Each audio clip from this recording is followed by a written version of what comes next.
apa kabar? Kita jumpa lagi. Tengok kanan, tengok kiri, kita bergembira. Sudah siap kan kita bergembira hari ini? Siap. Ayo duduk manis, telinga dipasang. Mata fokus, mulut diam, dongeng siap dimulai. Lubuk Emas, cerita rakyat dari Sumatera Utara. Alkisah, di sebuah desa ada seorang raja yang bernama Raja Simangolong. Ia memiliki kerajaan di desa Teluk Dalam, Sumatera Utara.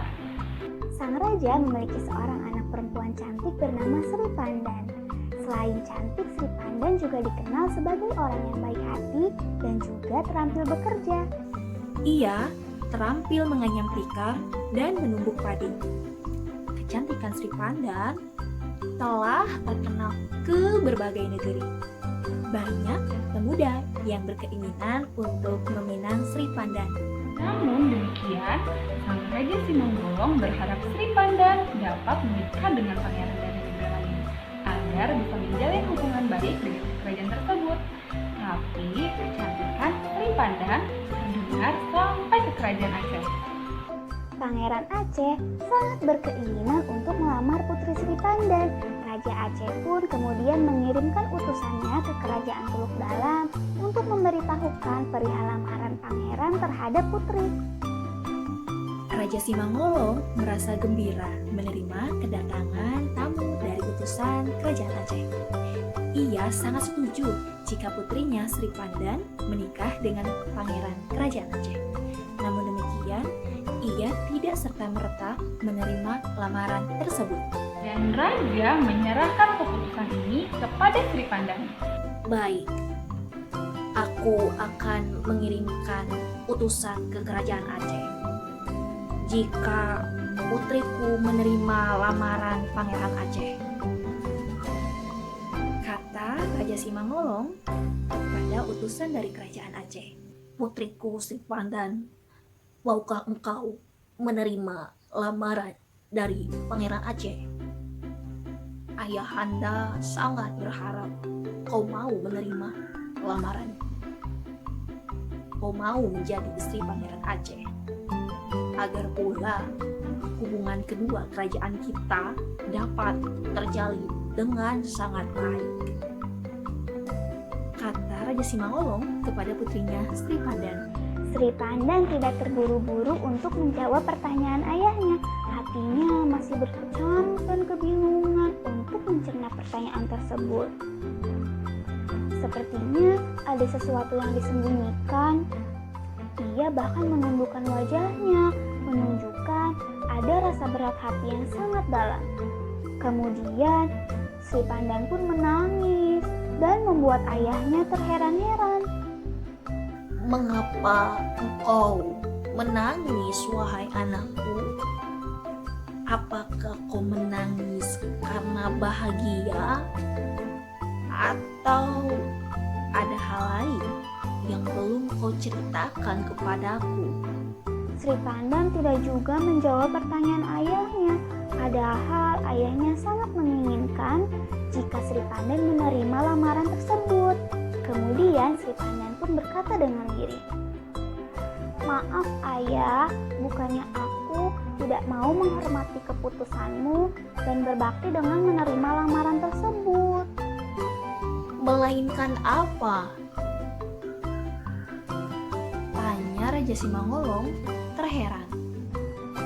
Sebenarnya aku sudah mencintai pemuda lain dan bahkan kami sudah mengikat janji untuk bersama.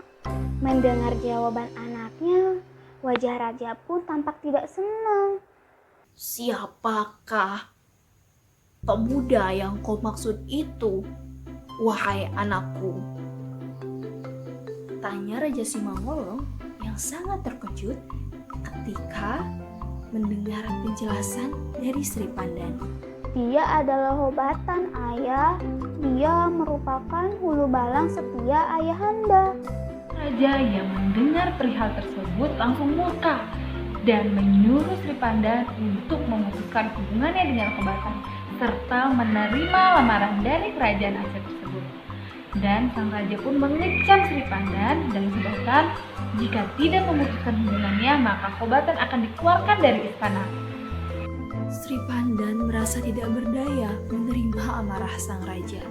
Keesokan paginya, ia kemudian berkemas dan berencana kabur bersama Kobatan. Kobatan adalah sosok prajurit yang setia terhadap raja dan negerinya. Walaupun rasa cinta terhadap sang putri begitu besar, tapi ia tidak mampu untuk kabur bersama sang putri. Rasa cinta terhadap negerinya lebih berharga dibandingkan dengan rasa cinta terhadap manusia. Betapa kecewanya hati Sri Pandan karena ternyata Kobatan tidak mau ikut pergi bersamanya. Malah Kobatan memohon kepada Sri Pandan agar ia mau menerima pinangan dari Pangeran Aceh. Tambahlah kecewa Sri Pandan, hatinya hancur dan sangat sakit. Pada hari itu pula, Sri Pandan langsung mengemas barang-barangnya dan membawa perhiasannya untuk pergi ke suatu lubuk. Seketika itu, sesampainya di lubuk, Sri Pandan langsung melemparkan barang bawaannya ke dalam lubuk tersebut. Saat sebelum melompat ke dalam lubuk yang dalam itu, sang putri pun berkata, "Tidak akan ada lagi wanita yang menawan di kerajaan ini." Setelah melompat, kemudian satu kerajaan pun mencari sang putri, termasuk ayahnya. Raja Simangolong kemudian memanggil Kobatan. Di depan raja, Kobatan menceritakan semua kejadian yang ia alami bersama Sri Pandan. Dia juga bercerita bahwa sesungguhnya dia telah menganjurkan Sri Pandan untuk menerima pinangan dari Pangeran Aceh. Namun Sri Pandan tetap menolak. Bahkan Sri Pandan malah mengancam akan terjun ke lubuk emas daripada harus menikahi dengan pangeran dari kerajaan Aceh. Dan Raja Simangolon amat menyesali perbuatannya.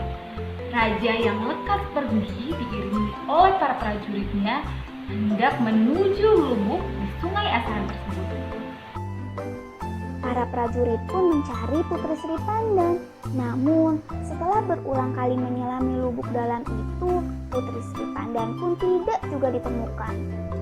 Teman-teman, dari cerita tersebut mengingat Sri Pandan yang terjun ke dalam lubuk tersebut dan membawa segala perhiasan emasnya, maka lubuk itu pun dinamakan Lubuk Emas.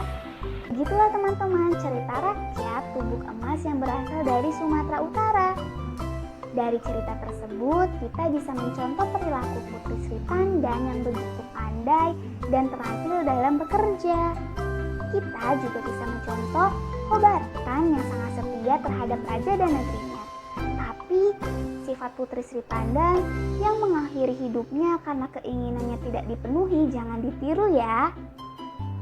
Cerita kali ini sebagai penutup dari Safari Dongeng Ceria yang bertema Jelajah Indonesia dengan ragam kisah rakyat.